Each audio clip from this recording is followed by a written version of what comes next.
Good morning guys. Dito pala ako ngayon sa Paris, France.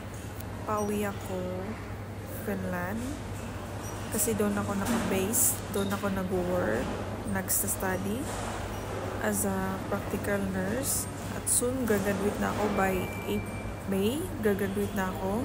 May lisensya na at saka dito ako ngayon sa France kasi andito yung partner ko. Dito siya nag-work at saka binabalanse kasi namin kung saan kami mag-settle down eh. Sa France naman, maganda yung France kasi, sorry guys, direct to the point na lang ako kasi wala akong time.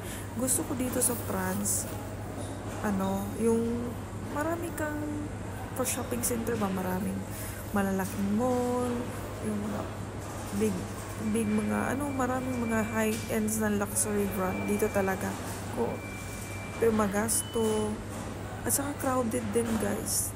Yung makikita ka na may kalat-kalat. Para siyang Hong Kong din. Pero mas maganda pa yung France kaysa sa Hong Kong. Hindi mo makikompare yung France.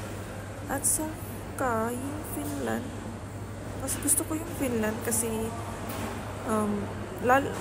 may snow pero okay lang naman, hindi naman whole year magsasnow. Hindi naman whole year siya magsasnow. May din naman na mas na summer, ganun. Maganda siya pag summer, autumn, ganun. Pupunta kami sa Paris, ganun. Tsaka hindi siya crowded na lugar. Maganda sa mga bata din. Kung may mga anak, maganda yung Finland. Lalo na yung free education, healthcare, at saka lalo na pag mawala kang work sa Finland, may sumusuporta sa iyo yung government, like Kela, sila yung magbibigay sa iyo kung wala kang trabaho, binibigyan ka ng government.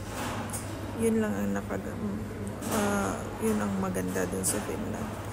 At saka ano pa ba, ito lang masishare ko sa inyo kasi busy kasi ako, hindi ako madalas nagba-vlog. Yun lang guys. Salamat sa panonood. Kung may time ako, gagawa ulit ako ng vlog para sa inyo.